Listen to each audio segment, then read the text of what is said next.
ये केवल एक शरीर नहीं, ये कर्मों की प्रयोगशाला है। यही एकमात्र भूमि है जहां कर्म किए जा सकते हैं। बाकी सब योनियां तो केवल परिणाम भुगतने का स्थान है। वहां ना कुछ नया जुड़ता है, ना कुछ सुधरता है। वहां सिर्फ भुगतना होता है। क्योंकि जब जीव पशु या पक्षी बनता है, तब उसकी चेतना उस स्तर पर नहीं होती कि वो विवेक पूर्वक कुछ नया कर सके। वो केवल एक कठपुतली बन जाता है, अपने ही पुराने कर्मों के धागों से बंधा हुआ। लेकिन जब वो पुनः मनुष्य बनकर आता है, तो वो खाली नहीं आता। उसके साथ आता है उसका प्रारब्ध, उसके अधूरे कर्मों का लेखा जोखा। उसके भीतर आता है वह अधजला भाग्य, जिसे उसे इस जीवन में जीकर पूरा करना होता है। कुछ कर्मों का फल तुरंत मिलता है, जैसे तपता हुआ लोहा हाथ को तुरंत जला देता है। और कुछ फल छिप जाते हैं, किसी बीज की तरह जो मिट्टी में पड़ा रहता है वर्षों तक बिना कुछ कहे। फिर एक दिन जब समय आता है तो वो उगता है और पेड़ बनकर सामने खड़ा हो जाता है। या तो फल देता है या छांव छीन लेता है। इससे पहले कि हम इस विषय को गहराई से समझें, आपसे अनुरोध है कि इस वीडियो को अंत तक देखें। यदि आपको हमारा यह प्रयास पसंद आए तो वीडियो को लाइक करें और नीचे कमेंट में जय श्री राधे कृष्ण अवश्य लिखें। साथ ही अगर आपने हमारे चैनल को अभी तक सब्सक्राइब नहीं किया है तो अभी सब्सक्राइब करें और बेल आइकॉन जरूर दबाएं, ताकि हमारी हर नई प्रेरणादायक वीडियो सबसे पहले आप तक पहुंचे। हम अक्सर सोचते हैं कि हम अच्छे हैं, हमने किसी का बुरा नहीं किया, फिर भी दुख क्यों है? या फिर कोई बुरा व्यक्ति ऐश में है, क्यों? लेकिन कर्म ये गणित नहीं, ये समय के तंतु हैं। ये वहीं से काम शुरू करता है जहां तू सबसे ज्यादा अंधा हो, अपने अहंकार में, अपने गलतफहमियों में, अपने छल में। बुरा कर्म अच्छा कर्म को काट नहीं सकता। ये कोई हिसाब की किताब नहीं जहां सेक और एक सांस शून्य हो जाए। यहां हर कर्म का अपना प्रभाव है, अपना वजूद है। तू एक तरफ किसी की मदद कर और दूसरी तरफ किसी की आत्मा तोड़ दे, तेरा पुण्य तुझे नहीं बचा पाएगा। जीव इस चक्र में फंसा हुआ है, कभी ऊपर कभी नीचे। कभी वो राजा बनता है, कभी कीट। और जब तक उसके कर्म फल शून्य नहीं हो जाते, जब तक वह पूर्ण रूप से तटस्थ नहीं हो जाता, जब तक वो सम नहीं हो जाता, न हर्ष न विषाद, तब तक वो जन्म मरण के चक्र में घूमता रहेगा। अब प्रश्न यह उठता है, क्या हम इस चक्र से मुक्त हो सकते हैं? क्या ऐसा भी कोई जीवन है जहां कर्म करें लेकिन बंधे नहीं? क्या ऐसा भी कोई मार्ग है जहां से होकर हम कर्मों के फल को भोगे बिना पार जा सकें? हां, अगर हम उस मार्ग पर चलें जो ईश्वर ने दिखाया है। ना धर्म के नाम पर तपस्या, ना योग के नाम पर त्याग। सिर्फ एक बात, अपने हर कर्म में इतना सजग हो जाना कि वह किसी भी जीव के दुख का कारण न बने। ना देह से, ना वाणी से, ना मन से। ईश्वर कोई दान नहीं मांगता, कोई तीर्थ नहीं मांगता।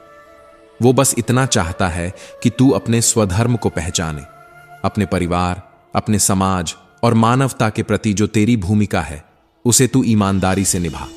और जब तू ये कर लेगा, तब तुझे धीरे धीरे अनुभव होगा कि तेरे पुराने कर्मों की आग बुझने लगी है, तेरे भीतर की बेचैनी शांत होने लगी है। श्री कृष्ण कहते हैं, कभी कभी जिंदगी हमें ऐसे मोड़ पर लाकर खड़ा कर देती है जहां सिर्फ सवाल होते हैं, जवाब नहीं। हम देखते हैं हमारे चारों ओर अंधेरा है और पूछते हैं, क्यों हुआ मेरे साथ ही ऐसा? लेकिन जो हमें अन्याय लगता है वो अक्सर वही न्याय होता है जो हमने अपने ही कर्मों से बोया होता है।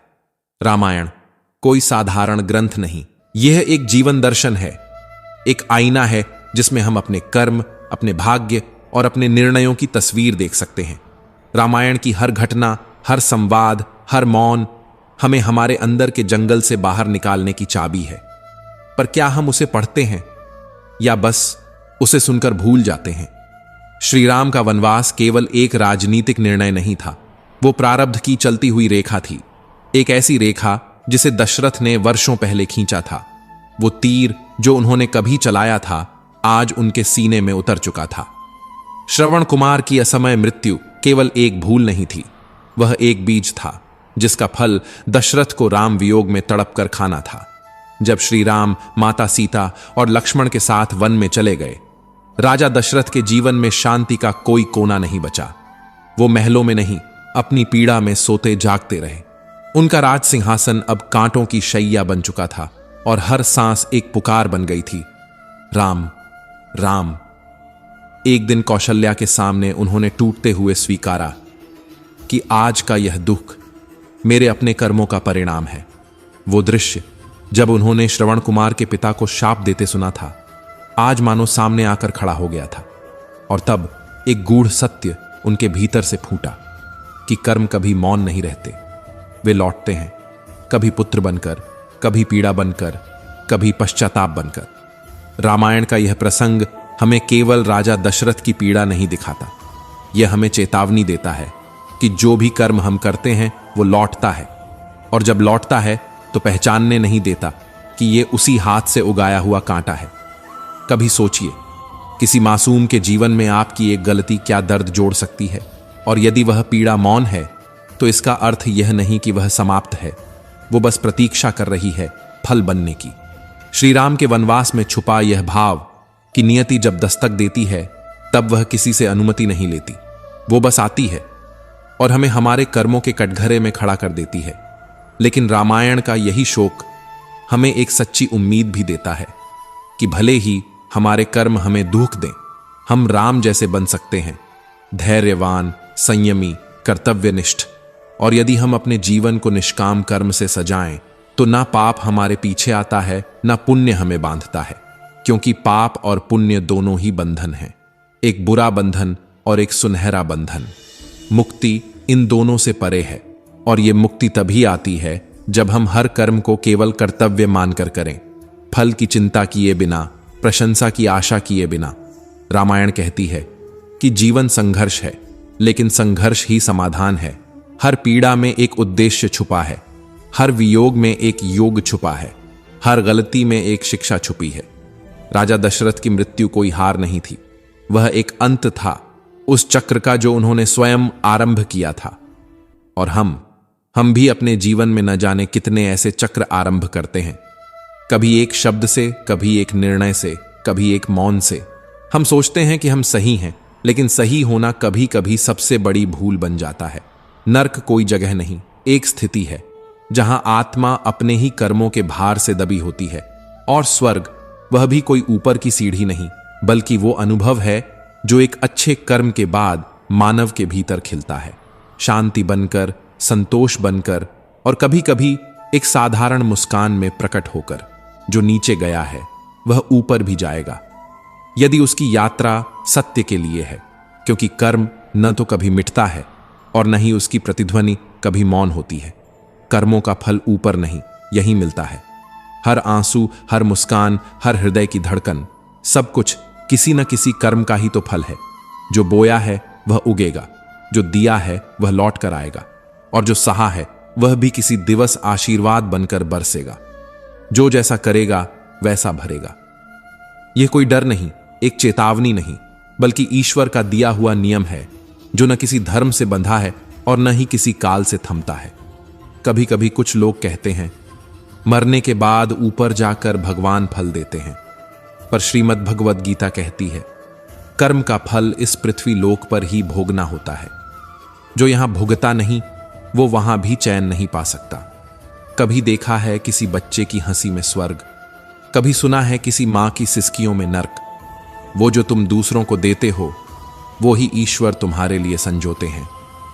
पाप वो नहीं जो किसी ने देखा, पाप वो है जो आत्मा ने अनुभव किया, और पुण्य वो नहीं जो दुनिया ने सराहा।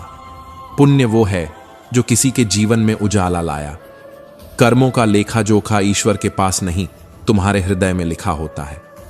हर बार जब तुम किसी के लिए कुछ अच्छा सोचते हो, हर बार जब तुम क्षमा करते हो, हर बार जब तुम मौन होकर भी सत्य का साथ देते हो, वहीं से शुरू होता है वैकुंठ का मार्ग।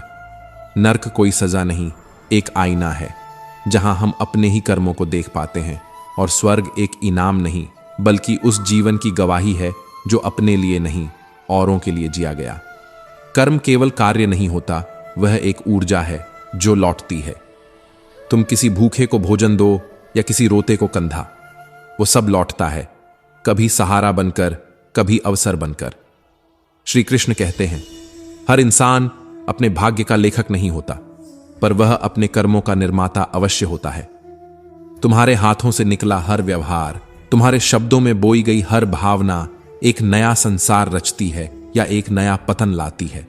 जो आज तुम बोओगे, कल वह किसी और का जीवन संवार सकता है या उसे तोड़ भी सकता है।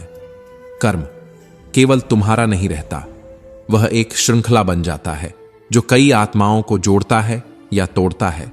इसलिए कभी भी किसी के साथ बुरा मत करो, क्योंकि बुराई किसी और को नहीं, तुम्हारे ही भीतर की रोशनी को बुझा देती है। एक सिद्ध आचार्य अपने शिष्यों के साथ तीर्थ यात्रा पर निकले थे। यात्रा मार्ग में प्रकृति की छाया तले विश्राम करते हुए जब वृक्षों की चुप्पी भी ध्यान मग्न हो गई, तभी आचार्य ने आंखें मूंद कर सिर उठाया और बोले, बालकों, ये जो सुनाई दे रहा है, क्या तुम्हें भी सुनाई दे रहा है? शिष्यों ने एक दूसरे को देखा। उनके कानों में कोई आवाज नहीं पड़ी थी, पर आचार्य का चेहरा मानो किसी अदृश्य पीड़ा की ओर देख रहा था। बालकों, रोने की आवाजें हैं ये, पर ये रोते क्यों हैं? चलो चलकर पूछते हैं। गहन जंगल के बीचों बीच एक पुराना अंधकारमय कुआं था। न जल था न जड़, बस सिसकियां थीं, घुटी हुई चीखें थीं और गूंजती हुई आत्माएं थीं। कुएं में झांककर आचार्य ने देखा 5 प्रेतात्माएं कांपती हुई, सिसकती हुई, चीखती हुई, पर शिष्यों को कुछ दिखाई नहीं दिया। गुरुदेव, हमें कुछ भी तो नहीं दिख रहा, ना आवाज ना आकृति। कर्म के अंधकार को केवल वो देख सकता है जिसने अंतर्मन का प्रकाश पाया हो, आचार्य बोले। और फिर मुस्कराते हुए उन्होंने कुएं से पूछा, भाइयों, किस जन्म का फल भोग रहे हो? प्रेत फूट फूट कर रो पड़े। पहली आत्मा बोली, मैं ब्राह्मण था, भिक्षा मांगता, पर भोजन नहीं, मदिरा भोग में जलाता, ज्ञान को नीचा कर डाला। अब हर जन्म में मैं मांगता हूं, पर कोई देता नहीं। दूसरी चीख उठी, मैं क्षत्रिय था, शक्तिशाली, पर ताकत को डर का औजार बना लिया। अब हर जन्म में मैं दुर्बल हूं, कोई मेरी रक्षा नहीं करता। तीसरी सिसकी, मैं वैश्य था, व्यापार करता, पर मिलावट से जीवन बेचता। जिनके घरों में मौत बांटी, आज उन्हीं की चीखों में मैं बंधा हूं। चौथी फुसफुसाहट, मैं शूद्र था, पर न सेवा की न परिवार का मान रखा। मां बाप को पीटा, शराब पी, आलस्य को पूजा। अब हर जन्म में मैं केवल लातें खाता हूं। पांचवां तो रो भी नहीं सका। मैं लेखक था, शब्दों को वासना का रूप दिया, समाज को गिराया। मेरी कलम ने जो अग्नि लगाई, वो आज मुझे भस्म कर रही है। शिष्य भयभीत थे, कांप उठे, पर आचार्य बोले, बालकों, इनसे डरना नहीं, ये सब आज सबसे दुर्बल हैं। तुम सब शक्तिशाली हो, क्योंकि तुम्हारे कर्म उजले हैं। कर्म ही सबसे बड़ा आभूषण है। पाप कभी नहीं मरता, न वक्त भूलता है न नियति। हर दोष एक दस्तावेज बन जाता है जिसे ईश्वर खुद पढ़ता है। फिर प्रेतों ने कांपते हुए कहा, गुरुवर, दुनिया से कहना, क्षणिक सुख के पीछे मत भागो, क्योंकि ये क्षण कभी भी जन्मों की सजा बन सकते हैं। कर्म लिखे जाते हैं, मिटाए नहीं जाते। हर गलती लौटती है, हर अधर्म का अरण वसूल होता है। जो सोचते हैं कि वे बहुत होशियार हैं, नियम तोड़कर भी जीत सकते हैं, उन्हें नियति आईना दिखा देती है और फिर वह आईना कभी नहीं टूटता। बालकों, सत्य यही है, ईश्वर उतना ही सच्चा है जितनी भूत की पीड़ा। जिसने जीवन में अंधकार बोया, वह मृत्यु के बाद भी रोशनी नहीं देख सकता, और जो जीवन में सच्चाई बोता है, वह मृत्यु के बाद भी अमर होता है। हर धर्म केवल ग्रंथ में नहीं होता, वह व्यवहार में होता है। कर्मों में जो धर्म नहीं, वो पूजा केवल पाखंड है। गलती हो तो उसे सुधारो, न कि छुपाओ, क्योंकि नियति का न्याय सिर्फ सच्चाई पर टिका होता है। श्री कृष्ण कहते हैं, कागज नहीं, कलम नहीं, लेकिन फिर भी हर पल का हिसाब है। कर्मा चुप है, पर गूंज उसकी पूरी सृष्टि में सुनाई देती है। कुछ भी लिखा नहीं जाता, लेकिन कुछ भी मिटता नहीं। क्या आप सोचते हैं कि आप बच सकते हैं? नहीं, कुदरत की अदालत में कोई जमानत नहीं होती। आज अगर रोटी बांटी है तो संतोष रात से पहले आपके द्वार खटखटाता है, लेकिन अगर आज किसी की पीठ पीछे वार किया है तो नींद सबसे पहले आपके जीवन से विदा लेती है। तुरंत मिलता है फल, पर पहचान हमें देर से होती है।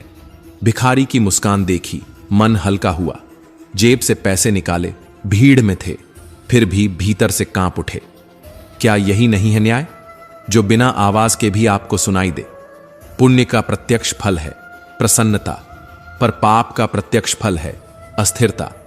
और यही अस्थिरता धीरे धीरे आपको अंदर से खा जाती है, कभी आत्मग्लानि के रूप में, कभी बेचैनी के रूप में। जो फल तुरंत मिलते हैं वो चेतावनी होते हैं, और जो देर से मिलते हैं वो परीक्षा। समृद्धि देर से आती है, लेकिन उसका रास्ता पुण्य से होकर ही जाता है। और दरिद्रता भी अचानक नहीं आती, वो हर दिन के छोटे छोटे पापों का संग्रह होती है।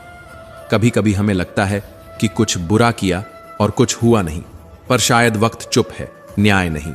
क्योंकि कर्म शांत होता है तब जब वो अपना पूरा फल सौंप दे। अब प्रश्न ये नहीं है कि फल मिलेगा या नहीं, प्रश्न ये है कि तुम उसके लिए तैयार हो या नहीं। क्योंकि ये न्याय न्यायालय से नहीं, नियति से आता है। जो तुमने बोया है वही लौट कर आएगा, चाहे रास्ता लंबा क्यों ना हो। फिर भी हम भागते हैं, कोर्ट से, समाज से, खुद से, लेकिन कर्म से नहीं। कर्मा पीछे नहीं आता, वो तो हमारे आगे आगे चलता है। हर क्रिया के पीछे उसका प्रतिबिंब छिपा है, हर मुस्कान के पीछे एक न्याय खड़ा है, हर आंसू के पीछे एक कहानी है, और हर कहानी के पीछे कोई कर्म है। कोई देखे ना देखे पर कर्म देखता है, कोई समझे ना समझे पर समय सब समझाता है। तो क्यों ना हम वही करें जिसका परिणाम सुकून दे, ना कि पछतावा। क्योंकि अंतिम न्याय तुम्हारे नाम से नहीं, तुम्हारे कर्म से जुड़ा होता है। और वहां कोई रिश्वत नहीं चलती, कोई वकील नहीं बचाता, कोई माफी नहीं मिलती जब तक तुम खुद को न बदलो। तुम भूल जाओ लेकिन कर्म नहीं भूलता। तुम छिप जाओ लेकिन परिणाम नहीं छिपते। तुम रोको समय को, लेकिन फल आकर ही रहेगा। ईश्वर की अदालत में कोई गवाह नहीं होता, वहां केवल कर्म बोलता है। फैसले तो न्यायालय सुनाता है, पर न्याय तो समय देता है। और समय का न्याय इतना मौन, इतना स्पष्ट और इतना सूक्ष्म होता है कि जब वह दस्तक देता है तब तुम्हारा पूरा अंतःकरण हिल जाता है। जज साहब की आंखों ने जो देखा था वह न्याय की चुप्पी थी। एक निर्दोष को सजा देना उनके सिद्धांतों पर भारी पड़ा, लेकिन कर्म के नियम के सामने उनकी न्याय की कुर्सी भी लाचार थी। वो जानते थे झूठ के पक्ष में खड़े सबूत सच को जंजीरों में बांध देते हैं। पर क्या सच को हमेशा गवाही चाहिए? नहीं, कभी कभी कर्म खुद ही गवाही बन जाता है। तुम बेकसूर हो, लेकिन मैंने फिर भी तुम्हें फांसी की सजा दी। यह वाक्य किसी भी हृदय को चीर सकता है, पर उस सजा में जो चुप्पी थी वो ईश्वर की योजना थी। क्योंकि इंसानी अदालतों में दलीलें होती हैं, लेकिन कुदरत की अदालत में सिर्फ और सिर्फ कर्म होता है। क्या तुमने कभी कोई पाप किया है? जज साहब का यह एक सवाल, वह प्रश्न नहीं था, वह ईश्वर की न्यायलिपि थी, जिसे न झुठलाया जा सकता है, न मिटाया जा सकता है। उस युवक ने सिर झुकाया और वर्षों पहले किए 2 हत्याओं का सच अपनी सांसों के कंपन में स्वीकारा। क्या आपको अब भी लगता है कि दुनिया में अन्याय होता है? नहीं, अन्याय का भ्रम तो सिर्फ तब तक रहता है जब तक तुम्हारा अपना कर्म सामने नहीं आता। जब तक तुम्हारा संचित कर्म सोया हुआ है तब तक लगता है मैं क्यों भुगत रहा हूं। लेकिन जैसे ही संचित जागता है, हर उत्तर सामने खड़ा हो जाता है। कुदरत के न्याय में कोई गवाह नहीं बुलाए जाते। वह कर्म को देखता है, भाव को सुनता है और नियति को आदेश देता है। जो किया है वही लौट कर आता है। देर हो सकती है, अंधेर नहीं। उस जज की आंखें भी नम थीं, क्योंकि वह जानता था कि उसका निर्णय न्यायालय के दायरे में सही था। लेकिन आत्मा के स्तर पर वह न्याय नहीं था, पर फिर भी वह न्याय ही था, क्योंकि कुदरत ने न्याय वहीं किया जहां अपराध हुआ था। पुण्य के समय पाप फल नहीं देता, और जब पुण्य समाप्त हो जाता है तभी पाप का फल आकार लेता है। इसलिए हम सोचते हैं हमने कुछ किया नहीं और सजा मिल रही है, पर सच्चाई यह है कि हमने कुछ किया था, पर उस वक्त हमारे पुण्य ने पाप को ढंक दिया था। मैं निर्दोष हूं इस अपराध में, पर दोषी हूं उस अपराध में जो कभी किसी ने देखा भी नहीं। यह कबूलनामा था, विवेक का जागना, यह साक्षात्कार था, कर्म के न्याय का झलकना, और यह निर्णय था नियति का पूर्ण चक्र। श्री कृष्ण कहते हैं, कभी कभी कुदरत दूसरों के हाथों से तुम्हें सजा दिलवाती है क्योंकि तुम्हारे पुराने कर्म खुद जज बन जाते हैं, और जब तुम्हारा ही कर्म न्यायाधीश बन जाए तो फिर तुम्हें कोई बचा नहीं सकता। कोई पाप छिपता नहीं, कोई पुण्य व्यर्थ नहीं जाता। ब्रह्मांड का हर कोना तुम्हारे हर विचार, हर क्रिया को संजोता है। हर कर्म का हिसाब होता है, बिना रसीद के, बिना फॉर्म के, बिना गवाही के। वो कानून जो न संविधान में है न किताबों में, परंतु सबसे बड़ा है, वह है कर्म का कानून।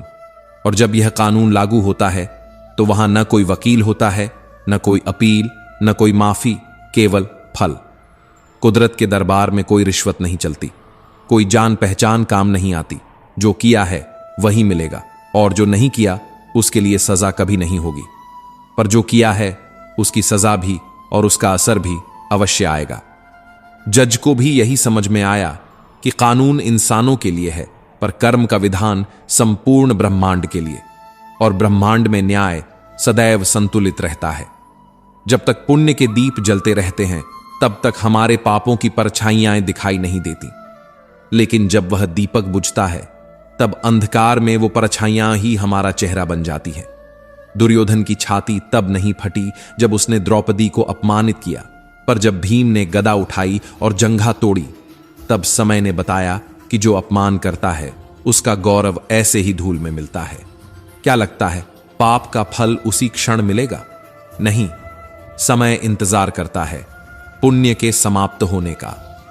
भीष्म पितामह ने कोई अपराध नहीं किया था, पर उन्होंने एक स्त्री के अपमान को प्रतिज्ञा की बेड़ियों में बंधकर चुपचाप देखा, और इसी मौन ने उन्हें वह दंड दिया जो किसी को नहीं मिला। अपने कुल का अंत अपने सामने होते देखा, मरना चाहा, पर मृत्यु भी कहां आती है समय से पहले।